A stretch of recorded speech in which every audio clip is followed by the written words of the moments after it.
Peço que os irmãos se coloquem de pé, com a permissão do pastor. Vamos estar orando.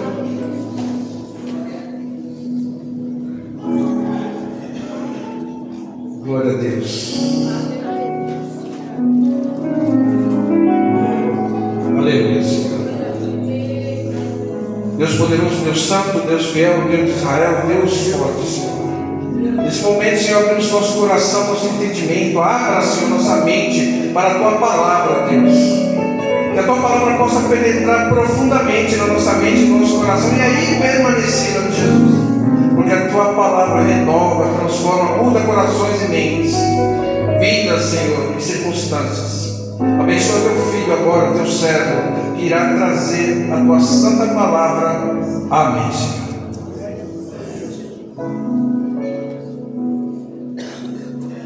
Glória a Deus. Saúde a cada um e a todos com a santa paz do Senhor Jesus. Amém. Vamos abrir as nossas Bíblias. Segundo livro de Samuel, capítulo 6. Versículo 6. Desde já agradeço a Deus por esta oportunidade de fazer a exposição da sua palavra. Quero agradecer a minha esposa Selma, que está ali, sempre me acompanha, mulher que Deus colocou na minha vida, o pastor Gilberto, o pastor que nos cede a tribuna. Estamos muito alegres, aleluia, nessa noite, porque até aqui o Senhor tem nos ajudado, tem nos guardado. Isabeli, a sua família, também tem nos acompanhado, todas as pessoas que estão aqui nessa noite. A nossa igreja, Remanescentes da Promessa, nós viemos lá de Guarulhos para adorar ao Senhor junto com os irmãos. Deus colocar uma palavra no meu coração, 2 Samuel capítulo 6, verso 6 diz assim: E quando chegaram à ilha de Nacon, Uzá estendeu as mãos à arca de Deus e a segurou, porque os bois a estavam sacudindo. E o furor do Senhor se acendeu contra Uzá, e o feriu ali Deus por aquela imprudência, e caiu ali morto junto à arca de Deus. E temendo Davi ao Senhor aquele dia, disse: Como virá a mim a arca do Senhor? E não quis, pois, Davi trazer para si a arca do Senhor a cidade de Davi, mas Davi a levou para a casa de Obed-edom. E a arca do Senhor esteve em casa de Obed-edom, Giteu. 3 meses o abençoou o Senhor, e Obed-edom e toda a sua casa. Amém? Você não pode tomar a vossa cena. Louvado seja o nome do Senhor. Já foi dito aqui o Salmo 122. Alegrai-me quando me disseram vamos à casa do Senhor. O louvor que aqui foi entoado está em Abacuque 3,17. Todavia eu me alegrarei no Senhor. E o texto que nós lemos foi quando Davi se alegrou diante da arca do Senhor, diante da presença do Senhor.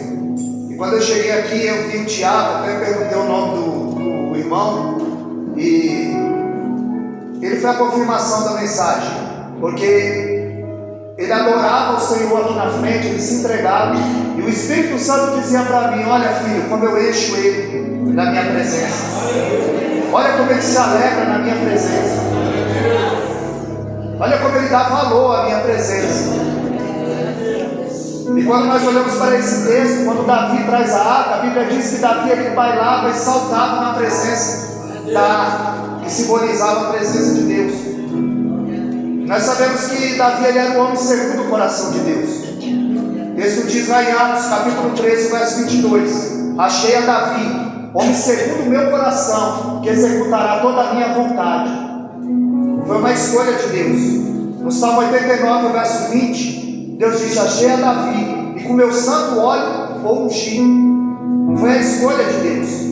Mas todas as vezes que Davi quebrava o princípio, Deus lhe apresentava a conta.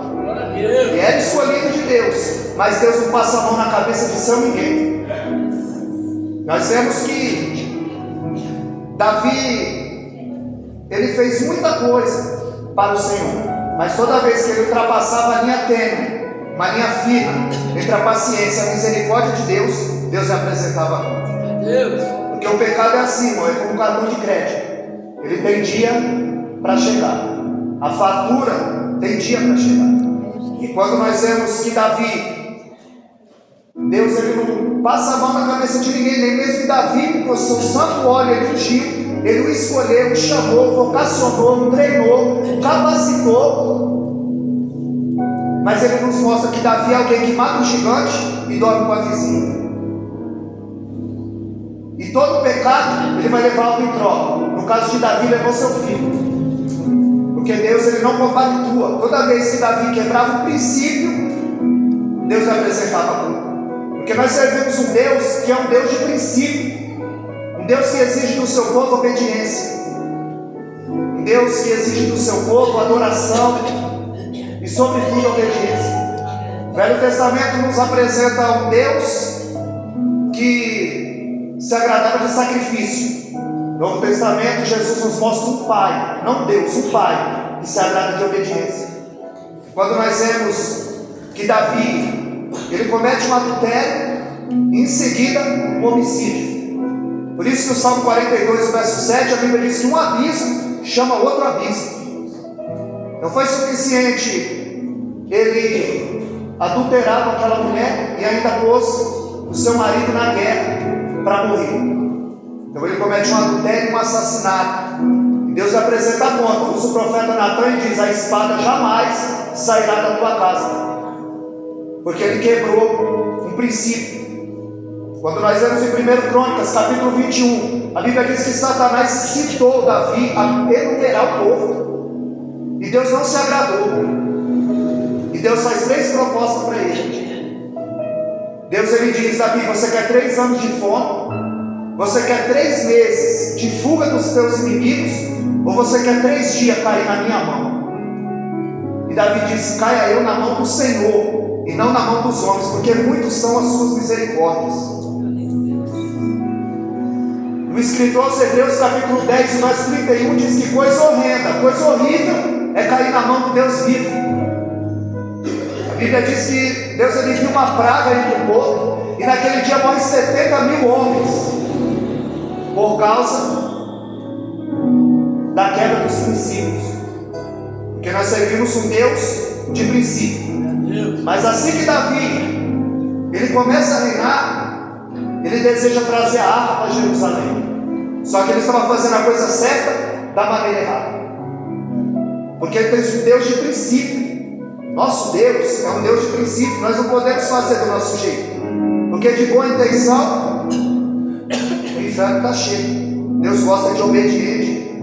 É que faz do jeito de Deus. É que faz conforme as escrituras.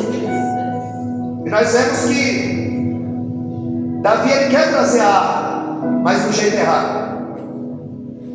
É por isso que muita gente paga o preço, porque anda em desobediência, anda de qualquer jeito. E nós estamos aqui adorando, como foi adorado, um Deus santo, um Deus poderoso, um Deus que em Efésios 3:20 diz que tudo Ele pode e nenhum dos pensamentos dele pode ser impedido. Ele faz como quer, do jeito que quer. E muita gente paga o preço, tomando por exemplo Moisés. Deus chama Moisés e Arão e diz: olha, vai e fala a rocha. A Bíblia diz que Moisés, quando sai, o povo começa a murmurar. A Bíblia diz que ele ardendo em ira, ele fere a rocha 2 vezes. A água sai, o povo bebe. Deus chama Arão e Moisés e diz para Moisés: o que foi isso que você fez? Por que você não me glorificou diante do povo? Por que você não me obedeceu? E como se Moisés dissesse: Senhor, mas deu certo, a água saiu, o povo bebeu. E eu vejo Deus dizendo: Moisés, tem muita coisa que está dando certo, mas está fora da minha vontade. Tem muita coisa que está dando certo, mas será que Deus está no negócio? Sansão, ele queria fazer do jeito dele. Desobediente, quebra princípio. E quando quebra princípio, Deus apresenta a conta. A Bíblia diz que quando os inimigos o captura, arrancam os seus olhos, vazam os seus olhos.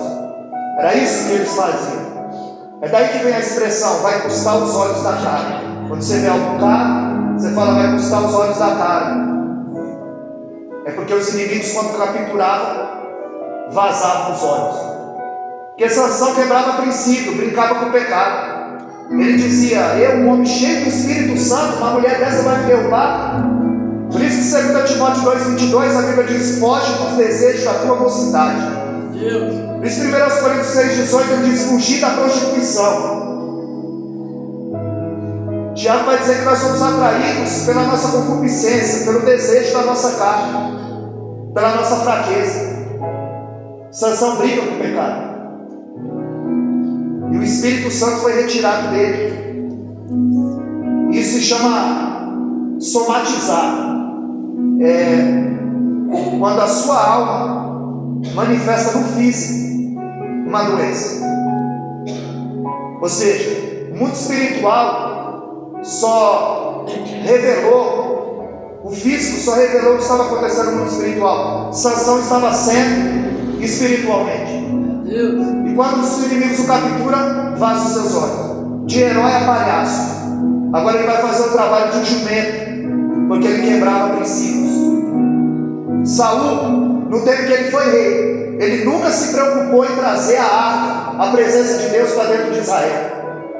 Em Atos 13:21, a Bíblia diz que o povo pediu um rei, e Deus lhes deu Saul por 40 anos, mas no segundo ano do seu reinado, ele já estava sendo rejeitado. 1 Samuel capítulo 16, no verso 1: até quando terá dor de Saul, havendo eu o rejeitado? Porque ele quebrava os princípios, ele não obedecia ao Deus eterno, ele queria fazer da maneira dele. Ele passa 38 anos sem a presença. Agora Deus não tirou dele o título, Deus não tirou dele o trono, Deus não tirou dele a coroa, Deus tirou dele a unção. E o homem sem a unção, sem a aprovação, sem o beneplácito de Deus, porque a unção é uma capacidade, é uma intervenção divina, uma capacidade que Deus te dá, que sem a intervenção do Espírito jamais você faria. Ele tira de Saul a unção. Saul quebra princípio. Saul amava o trono, Davi amava Deus. Saul ele ama tanto o trono que perde Deus. Davi amava tanto Deus que ganhou o trono. Saul cai e quer segurar o trono. Davi cai e ora: Senhor, não retira de mim o teu espírito, e não me lança fora da tua presença. Porque Davi não disse: não tira de mim o rei, não tira de mim a riqueza, não tira de mim o teu espírito. Porque Davi sabia muito bem que sem a intervenção divina, ele não poderia enfrentar aquele gigante, ele não poderia reinar. Porque é Deus que capacita o homem. Nós vamos ver que Saul ele tinha uma lança na mão, Davi tinha uma harpa na mão. O que nós temos na mão? Saul atirava lança contra os ungidos do Senhor, ele queria cravar Davi na parede. E Davi tinha uma harpa. Quando ele dedilhava a harpa, o espírito mal se apartava da vida de Saul. Por isso que eu pedi para os irmãos fazer o fim. Porque Davi no Salmo 144 ele disse: bendito seja o Senhor meu Deus, que adestrou a minha mão para a peleja e os meus dedos para a guerra. Porque quando Davi ia pelejar com os homens, ele usava a espada, mas quando ele ia lutar com os demônios, ele dedilhava a harpa. Então quando vocês estão aí adorando, vocês não estão tocando para a igreja, vocês estão tocando para o céu. Vocês não estão tocando aleatoriamente, vocês estão guerreando. Louvado seja o nome do Deus eterno. Davi tinha uma harpa na mão. Quando Davi dedilhava sua harpa, o espírito mal saía. A maior vitória de Davi não foi derrubar o gigante, foi não ter matado Saul. No Salmo 105, verso 15, ele disse: não toquei nos meus ungidos, e nem façais mal aos meus profetas. Deus o entregou em suas mãos por 2 vezes, mas Davi não ousou tocar no ungido do Senhor, o escolhido do Deus eterno. Mesmo ele sendo rejeitado, mesmo ele querendo perseguir Davi, Davi não levantou o dedo contra Saul. Porque a Bíblia nos ensina que os homens maus, eles enganarão e serão enganados, eles vão cair com sua própria perna. O Senhor disse que a nossa justiça é como um trapo de imundícia. Nós temos que esperar no Deus eterno. Porque Zacarias 2,8 diz que você é a menina dos olhos do Senhor. Você tem dono. E Deus tem um cuidado todo especial.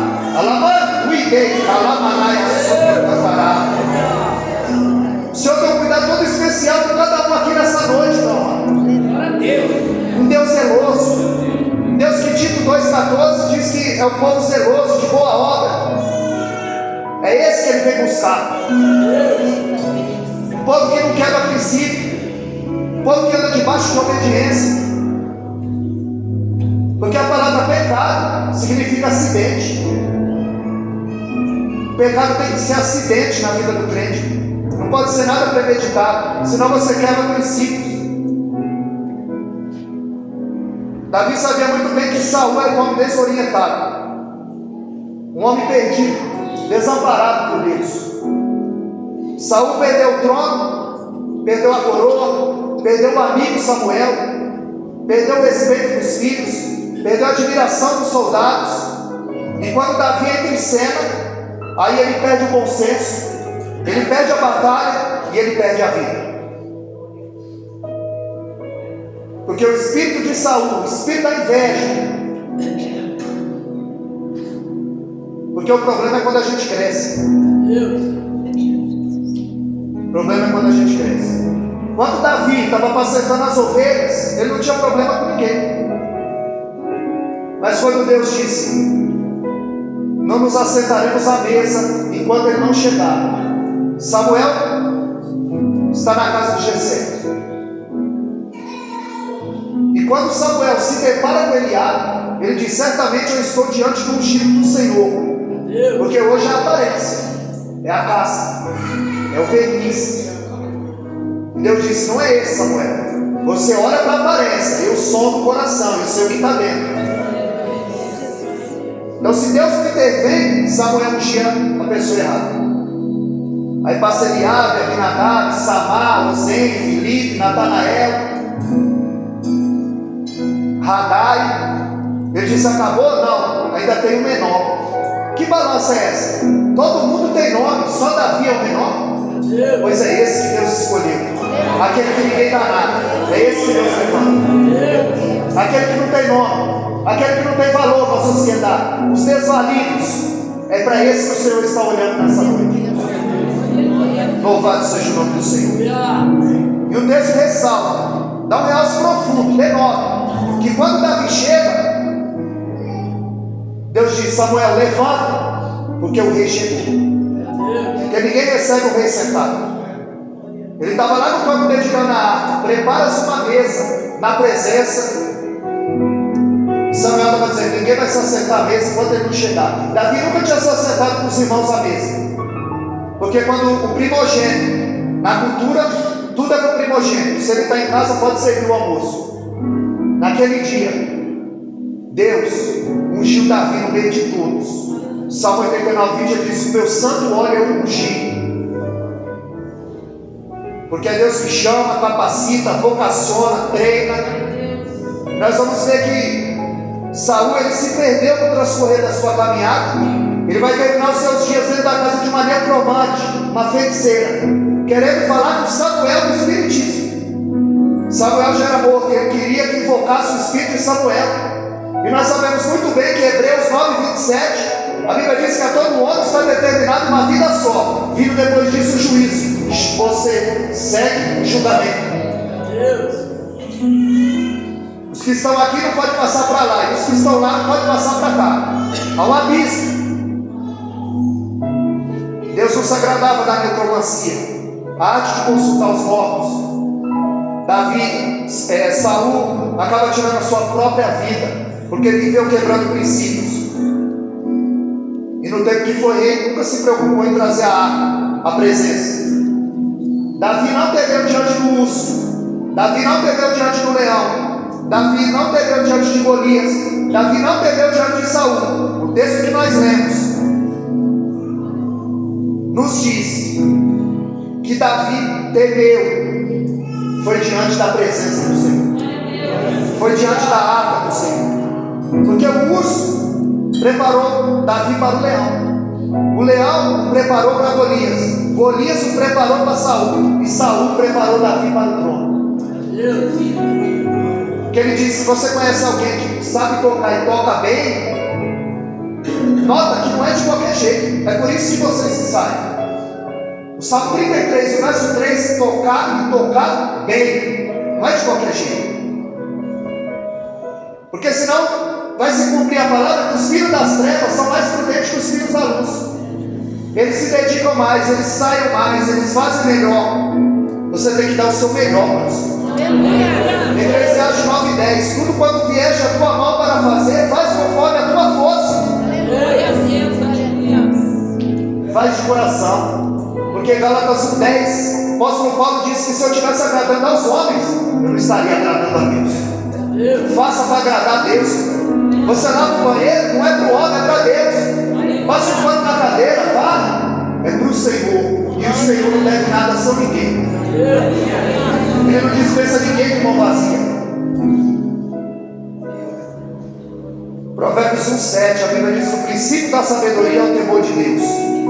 Isaías 66:2, ele disse: olha para quem olharei, para aquele que teme e treme diante da minha palavra.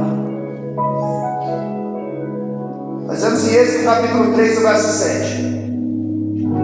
Essa arca que Davi bailava, dançava na presença do Deus eterno, foi construída lá atrás por Moisés.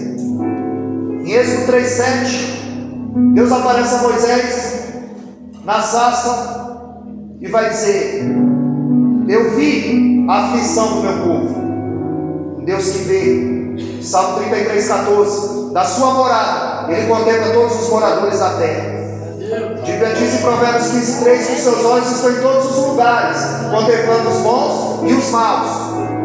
Segunda Crônica 16:9, os seus olhos passam por toda a terra. Zacarias 4:10, não desprezei o dia das coisas pequenas, porque os 7 olhos do Senhor passam por toda a terra. Deus já te viu aqui nessa noite. Em Atos 9:11 ele disse: vai à rua direita, pergunta pelo homem chamado Saulo, e eis que ele está orando. Sabe o endereço, rua direita. Sabe o nome, Saulo. E sabe o que ele anda fazendo, orando. Será que Deus não te conhece nessa noite?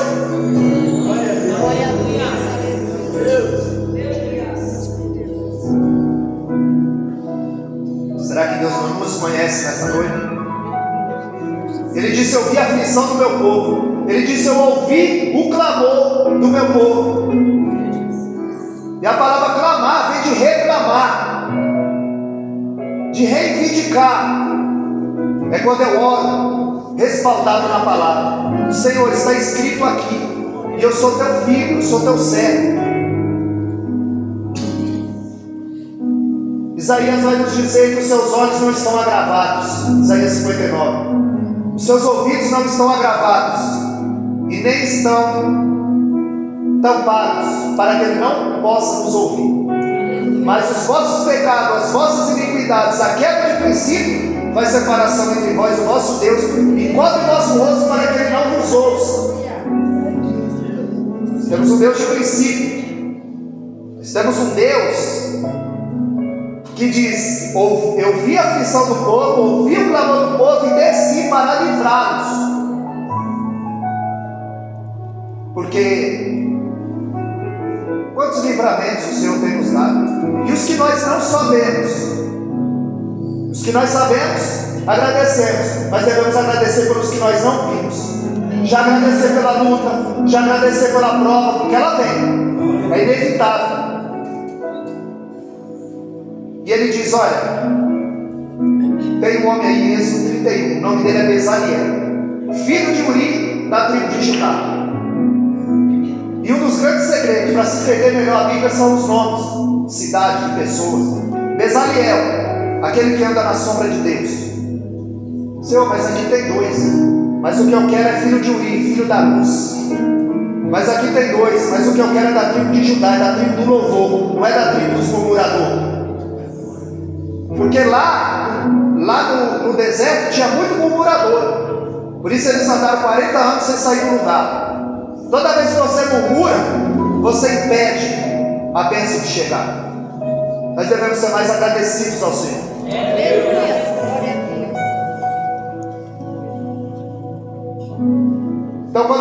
que alguém está cheio. Bezaliel, aquele que anda na sombra de Deus, filho de Uri, filho da luz, que é da tribo do louvor. A maior evidência de quem está cheio do Espírito Santo não é pular, não é girar, não é gritar, não é falar em língua, não é pregar, não é cantar, não é tocar. É quando eu tenho a oportunidade de pecar e não peco.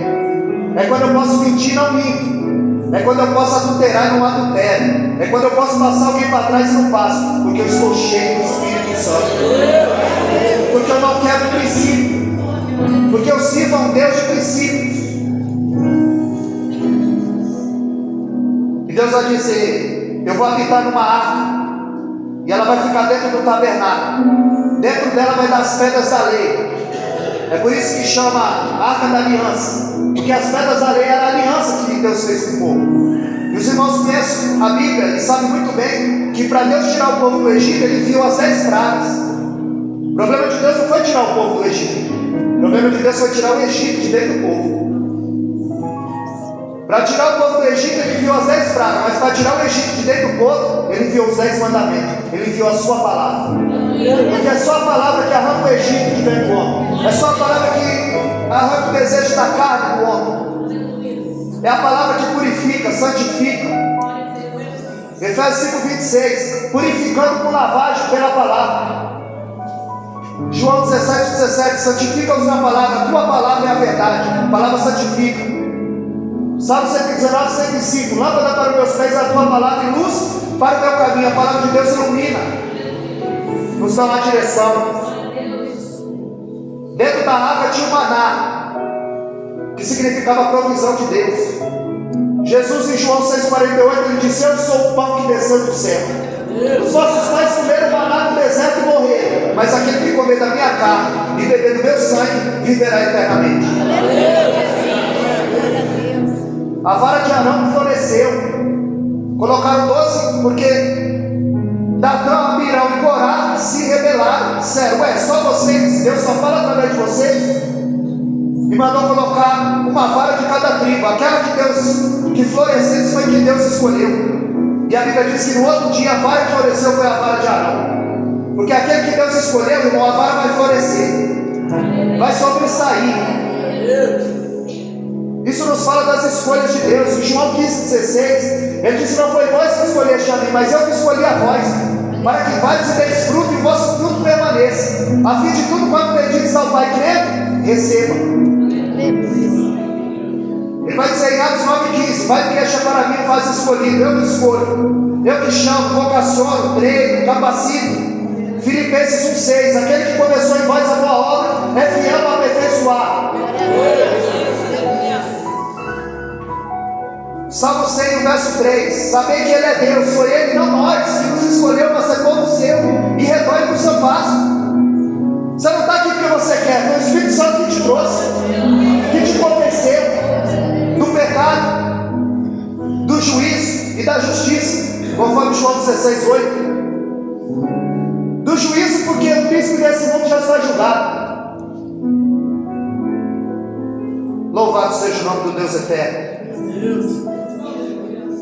Essa arca tinha algo sobrenatural. Aonde ela chegava, algo acontecia.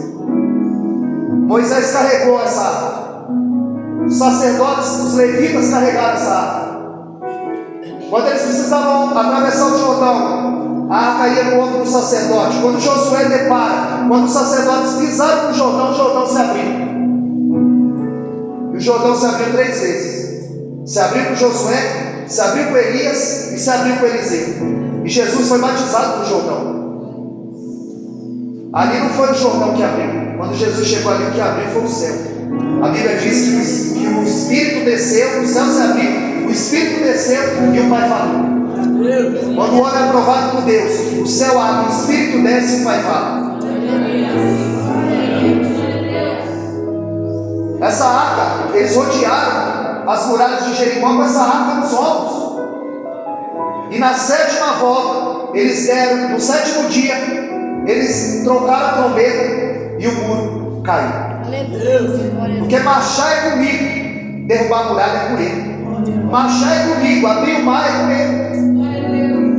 Marchar é comigo, derrubar o gigante é com ele. Ele está dizendo: o que você pode fazer, eu vou fazer por você. A pastora Cida falou aqui. Jesus, quando chegou, a pedra estava lá. E Jesus disse: tirai a pedra. Mas ele podia dar uma ordem, dar um sopro. Mas ele disse: o que vocês podem fazer, eu não vou fazer por vocês. Tirar a pedra com vocês, ressuscitar o que está morto é comigo. Fazer o impossível na tua vida é com ele. Você serve o Deus do impossível. A água ficou em Jerusalém. E os filisteus tomaram essa água. Houve uma guerra. Mataram 4.000 homens. Ófine e Finéias, filhos de Eli. Homens imprestáveis. A Bíblia chama os crimes dos filhos de Eli. Toda vez que era oferecido um sacrifício, eles garfavam o sacrifício do Senhor. Eles se prostituíam com as mulheres na tenda, na vista de todos. E o pecado é como um cartão de crédito. Na hora é gostoso, vai ter dia para a fatura chegar. Deus vai lhe apresentar a conta. Ele não repreendia os seus filhos. Deus usa o profeta e diz: eu vou cortar o braço da tua casa. Não haverá mais sacerdócio. Eu te levantei de uma família pequena, coloquei você como sacerdote. E você quebrou princípios. E longe de mim ter sacerdócio, ninguém vai ficar com as cãs brancas mais na sua família. Samuel dormia de frente à arca, tinha 12 anos. E ele ouviu: Samuel, Samuel. E ele foi até ele. Pela terceira vez que ele ouviu Samuel, Samuel, quando ele chega, ele entendeu. Ele disse: é o Senhor. Quando ele chamar, diga: fala que o teu servo ouve. Nota que Eli conhece o Senhor, mas já não ouve mais. Tem muita gente que não quer mais ouvir ao Deus, não quer mais ouvir o Senhor, não consulta mais a sua palavra. Moisés demorou 80 anos para ouvir a voz do Senhor. Samuel ouviu com 12 anos de idade. Tanto que a Bíblia vai dizer em 1 Samuel capítulo 3, verso 19, que de todas as boas palavras que Samuel falou, nenhuma caiu por terra. Homem de caráter ilibado, sem mancha, sem mácula, homem que não quebrava princípio, obediente à voz do Eterno, sensível à voz de Deus. João 10, 27. As minhas ovelhas ouvem a minha voz, eu as conheço e delas sou conhecido. Você está aqui porque você tem ouvido de ovelha. A Bíblia diz em João 8,47: quem é de Deus ouve as palavras de Deus. João 3,34: quem é de Deus, quem foi enviado por Deus, fala as palavras de Deus. Nós precisamos voltar a viver a palavra.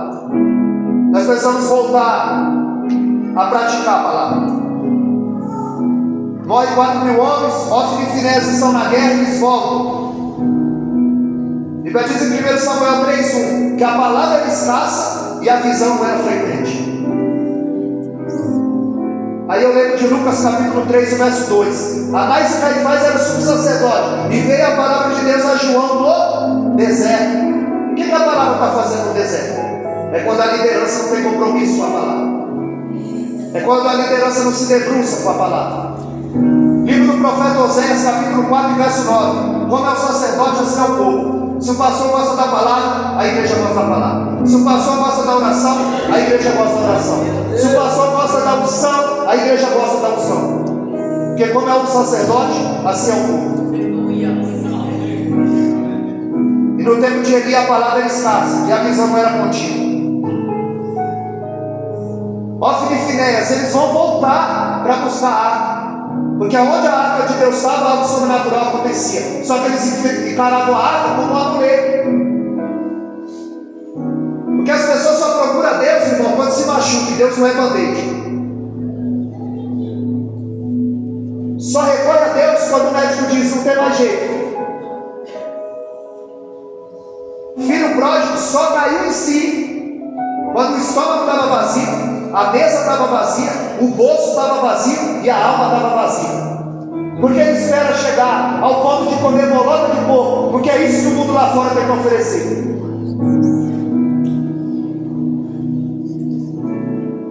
E muita gente, como Ófine e Finéias, pensa que estão cheios de Deus, mas é Deus que estão cheios deles.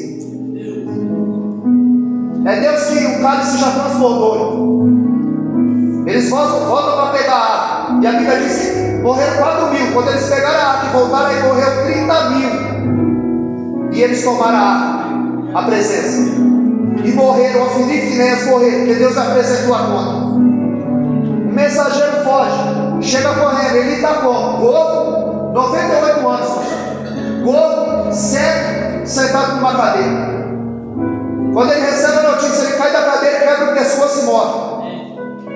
E a sua nora recebe a notícia que o seu marido Finéias morreu, o seu sogro morreu, e a arca foi levada. Ela entra em trabalho de parto, e ela diz: o nome do menino vai ser Icabote. Foi-se a glória de Deus. A glória de Deus não está mais entre nós. E ela também morre. Morre Eli, morre Ofni, morre Finéias, morre a nora, para se cumprir a profecia que Deus houvera falar. Porque eles tinham a arca como um amuleto. E muita gente, irmão, está como Saul. Não se preocupe em trazer e atrair a presença do Senhor. Não se preocupe em trazer a presença do Senhor para a sua família, para a sua casa, para o seu trabalho. Como que a arca do Senhor, a presença está na nossa vida? Porque lá na casa de Abinadab ficou 20 anos esquecida, não aconteceu nada. Virou um objeto dentro da casa dele, virou uma coisa supérflua. Ele não estava nem aí, vivia como se Deus não existisse. Em Gênesis 3:8, a Bíblia diz que Adão e Eva se escondiam da presença, quebravam princípios. Porque quando Deus pergunta: Adão, para que lado caíste? Não foi para obter informação, porque Deus sabe. Foi para obter uma confissão. Ele queria ouvir de Adão: eu errei, pai, me perdoe, eu quebrei o princípio.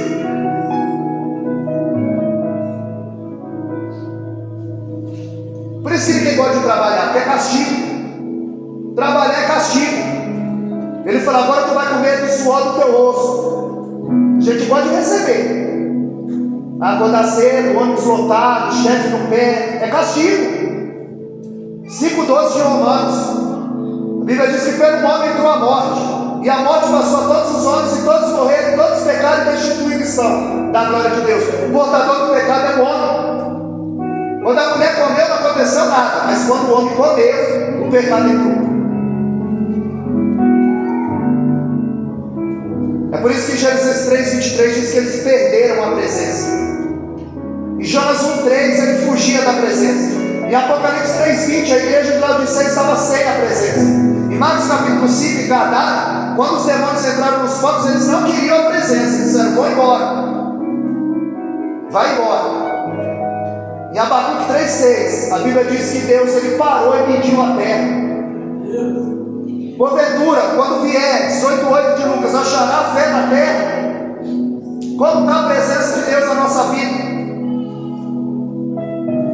Em Abacuque 1:13 diz que ele é tão santo, tão puro de olho, que ele não pode ver o pecado. Ele habitou no tabernáculo, ele habitou na arca, ele habitou no templo de Salomão. Mas agora, 1 Coríntios 3:16, Paulo diz que você é templo e morada do Espírito Santo. No Éden ele era visita, mas hoje ele é morada. Nós podemos sentir a presença dele aqui, é notória. Fomos muito bem recebidos nessa igreja, parabéns, pastor, um povo educado. Uma igreja que dá vontade de voltar. Falei com o pastor Gilberto, como fomos bem recebidos, todos nos cumprimentaram. Quão bom e quão suave é. Que vive união, não é união, não é união, é união. João 13:34, Jesus disse: nisso conhecereis que sois os meus discípulos, se amardes uns aos outros como eu vos. É como ele amou, não é de qualquer jeito, é um amor sacrificial, compaixão, misericórdia, é lançar miséria no outro, se colocar no outro. Corte o coração, isso de miséria, é lançar o coração na miséria do outro, se colocar no lugar do próximo.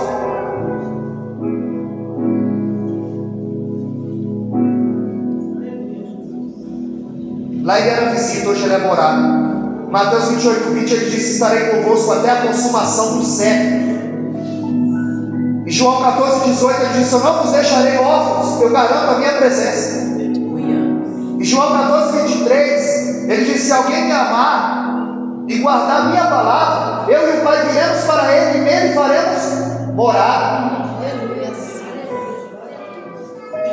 É por isso que Atos 17:24, Paulo diz que Deus não habita em templo feito por mão de homem, Ele habita no teu coração.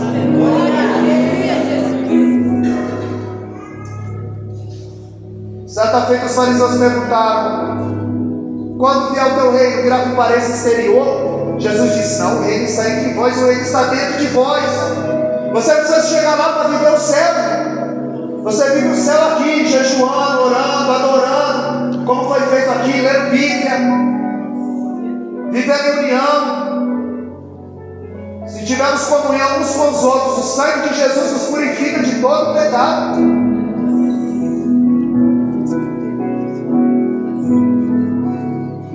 Os filisteus ficaram 7 meses com essa arca, 7 meses de tormento, foram feridos de hemorroides, praga de rato, tumores. Colocaram a arca de frente do Deus Dagon, o Deus deles, metade homem, metade peixe, que era o pai de Baal. E na primeira noite, Dagon estava prostrado diante da arca. E no outro dia, quando eles chegaram, viram, o colocaram de pé novamente, como se Dagon estivesse prostrado diante do Deus eterno, diante da arca. E na segunda noite, Deus arranca a sua cabeça e as suas mãos, e começa uma saraiva de praga naquele lugar. E eles mandavam para outra cidade. A arca passou por 5 cidades filisteias. Todos eles tiveram prejuízo. E eles disseram: vamos devolver essa arca. Colocaram carros de bois e mandaram de volta para Jerusalém. Quando essa arca chega, eles pegam e põem na casa de Abinadab. E ele tinha um filho chamado Uzá e outro Aiô. E quando eles vinham trazendo a arca, Davi mandou trazer a presença. Davi mandou trazer a arca. Só que vinha no carro de bois. E ele quebra o princípio, porque ela devia ser carregada nos ombros dos coatitas, dos levitas. E a arca vem vindo em cima dos bois. E ali, símbolos, pandeiro, todo mundo adorando o Senhor. E o boi tropeça. E quando a arca vai cair, o Uzá quer segurar a arca. E a glória de Deus fulmina ele na hora e ele morre. Porque ninguém toca na santidade de Deus. Ele cai morto. Davi para. E a Bíblia diz que Davi temeu. E todos estão vendo o corpo de Uzá no chão. Porque não era para trazer em carro de boi. A Bíblia diz que Davi temeu e disse: como virá a mim, a arca, a presença do Senhor? Ela só mata. Essa mesma arca, quando chegou, 70.000 homens olharam para dentro da arca e foram fulminados. Nós estamos pregando Deus Santo. Amando tu idei, calamanaiaçu, esteve andará, uma nagachete, alabá, subide cantará da súbia. Ninguém toca na santidade de Deus. Ninguém brinca com esse Deus. Gálatas 6:7. Deus não deixa escarnecer. Tudo aquilo que o homem plantar, ele vai colher. O que semear, ele vai ceifar. Quer seja bom, quer seja mal. Davi diz: como vai vir a arca a mim? Davi temeu. Sabe o que está faltando em muita gente? O temor de Deus. Eclesiastes capítulo 5, o verso 1 diz: guarda o teu pé quando entrares na casa de Deus. Porque o Senhor está no céu e nós estamos na terra. Portanto, seja pouca as suas palavras. Por isso que é uma responsabilidade muito grande pregar. Quando eu chego, eu tenho um temor tão grande que eu bebo 2 litros de água e vou no banheiro 3 vezes. E a perna treme, a mão treme, o frio na barriga. E quando não acontecer isso, eu estou com problema. Eu virei profissional do tudo. Eu tenho muito temor de Deus. Eu sei de onde Deus me tirou. Eu sei quem foi que me chamou também. Eu sei de onde Ele me tirou e para que Ele me chamou. Porque quem fez os caos foram os filisteus. E Davi trouxe nos carros. O problema de muita gente é querer imitar o mundo. Davi não devia ter copiado o que os filisteus fizeram, porque ele conhecia, ele sabia que tinha que ser carregado na arca. O problema é esse evangelho que está florescendo hoje. O evangelho mais adocicado, mais palatável, que não atrai pela cruz, atrai pelos sinais. Eles não querem o que é certo, que é o que dá certo. Eles não querem o paraíso lá, eles querem o paraíso na terra, conquistar aqui. O câncer que está no seio da igreja se chama teologia da prosperidade. Teologia da prosperidade, você é reconhecido pelaquilo que você tem, e o evangelho é reconhecido pelaquilo que você é. Porque na teologia da prosperidade é assim: eu tinha um carro, agora eu tenho 2. Jesus me ensinou a conquistar. Mas o verdadeiro evangelho é assim: eu tinha 2 pães, agora eu tenho 1. Jesus me ensinou a dividir. Quando me viste nu, quando me viste com fome, quando me viste preso, quando não fizeste um desses. Nós não precisamos das estratagemas do mundo, porque Deus já nos deu a direção. A arca era para ser trazida nos ombros, e ombro fala de responsabilidade, e poucos querem a responsabilidade. Isaías 22. Isaías profetizou: a chave de Davi estaria sobre os ombros dele. O que estava sobre os ombros dele? Qual é a chave que estava no ombro dele? A cruz. Em João 10:9 ele disse: eu sou a porta. Aquele que passar por mim salvar-se-á, entrará e achará passagem. Em Lucas 9:23, aquele que quiser vir após mim, negue-se a si mesmo, tome a sua cruz e siga. Responsabilidade, toma no ombro. A cruz é a chave, Jesus é a porta.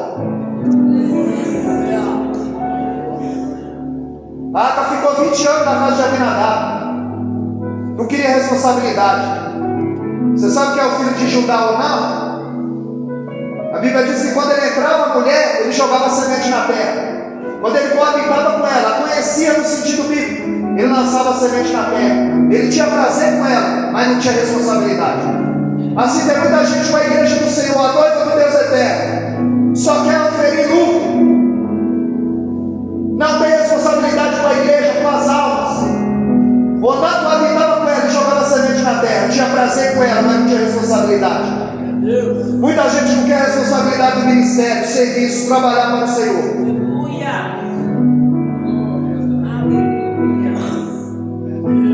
Isso virou um objeto dentro da casa de Abinadab. A presença estava esquecida. Então eles deixaram na casa de um camponês chamado Obed-Edom. Deixa aí na casa dele, certamente vão morrer também. A arca só mata? Deixa na casa de Obed-Edom, enquanto eu penso, quando eu vou trazer a presença, a arca.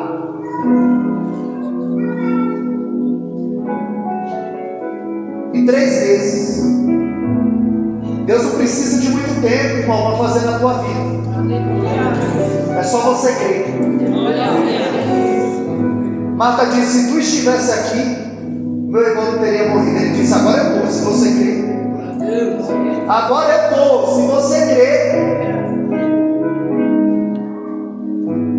3 meses. Eu imagino a reverência. Cuidado. Isso aqui é a arca do Senhor, simboliza a presença dos meus filhos. Aqui nós vamos orar, nós vamos nos prostrar, nós vamos jejuar.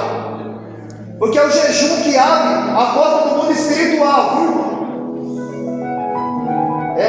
Ficar uns 2, 3 dias aí sem comer, para abrir a tua mente, os teus olhos, os teus ouvidos espirituais.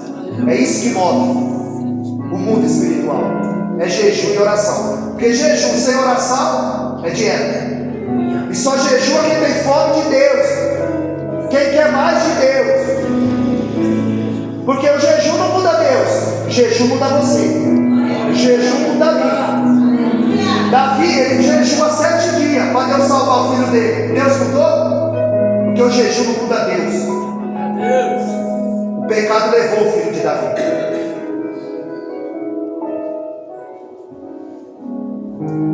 E a gente fica só achando que Deus só faz. A gente acha que Deus está lá em cima, só é isso aí, meu céu.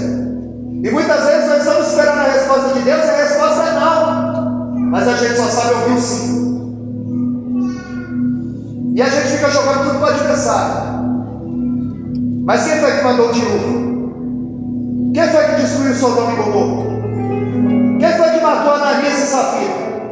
Quem foi que matou o rei Herodes com medo de bicho? Quem foi que matou os 70 mil que olhou para dentro da arca? Jó 9:24, ele falou: se não é Deus, quem é?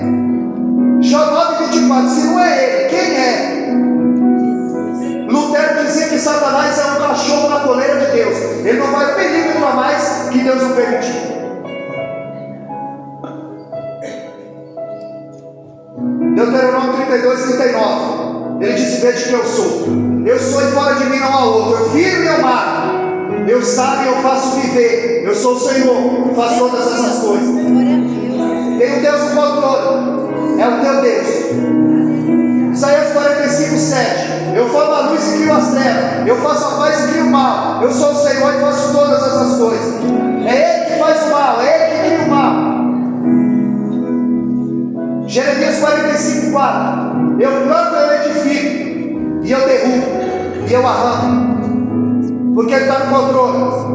Ezequiel 17:24, todas as árvores do campo saberão que eu sou o Senhor, que elevei a árvore baixa, abati a árvore alta, sequei a árvore verde, e fiz reverdecer a árvore seca. Eu sou o Senhor, eu digo e eu faço. 1 Samuel 2:6, o nascimento de Samuel foi um milagre, e Ana cantou. No capítulo 1 ela chora, mas no capítulo 2 ela canta. E ela canta assim: Deus é quem abate, é quem exalta, é quem empobrece, é quem enriquece, é quem faz descer a sepultura, é quem faz subir a sepultura. Davi entendeu como deveria trazer a arca. Para encerrar, Davi agora vai trazer a arca nos ombros dos coatitos e dos levitas. E a Bíblia diz que ele entendeu, nos carros de boi a arca ia chegar mais rápido, mas Davi entendeu que não era a velocidade, não era a direção. Não adianta correr, é degrau por degrau. Jacó não viu o elevador, Jacó viu um degrau, uma escada, degrau por degrau. Mas no tempo de Jacó não tinha elevador, no tempo de Naum não tinha carro, e ele viu batida de carro. E quando Deus quer, Deus mostra. Agora ele vai trazer do jeito certo. Só que cada 6 passos ele fazia um sacrifício. Cada 6 passos ele matava um boi, cada 6 passos ele matava um cordeiro, cada 6 passos ele matava. Porque ele entendeu que não é a velocidade, é a direção.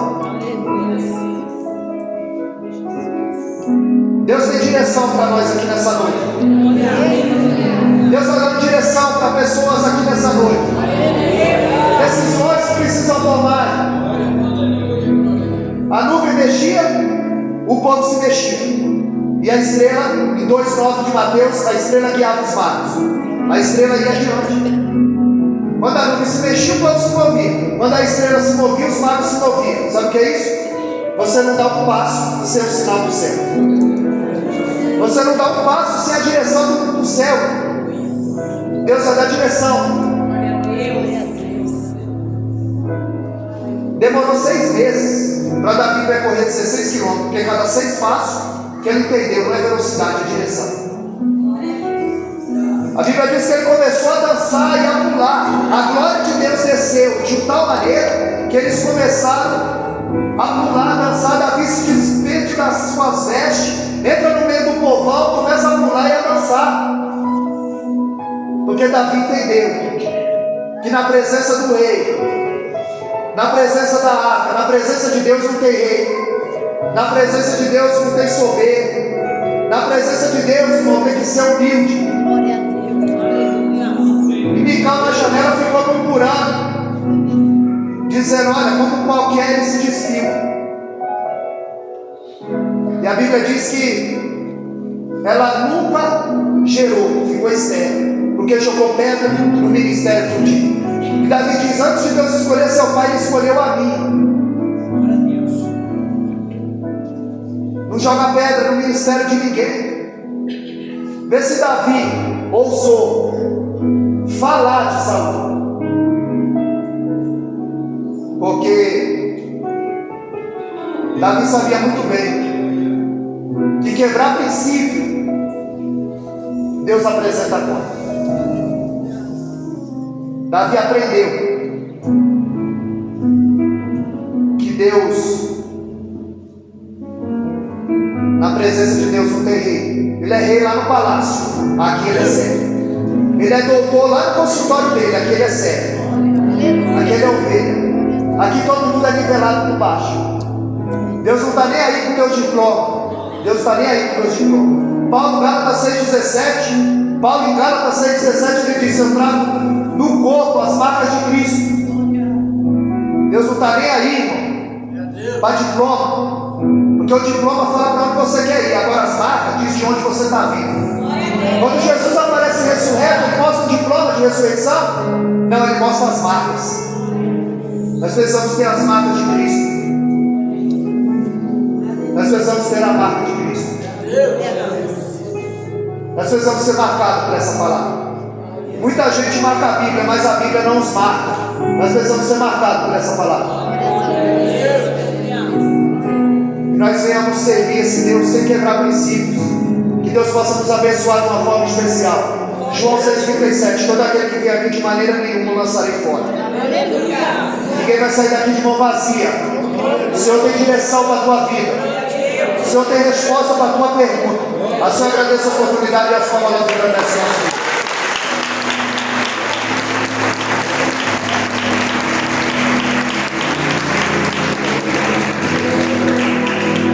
Aleluia! Glória a Deus, Deus falou com você, irmãos. A gente poderia ficar aqui até de manhã, né? Amém. Palavra abençoada. Eu quero louvar a Deus pela vida do pastor Gilberto, pastora Cida, pela nossa levita que esteve aqui. Só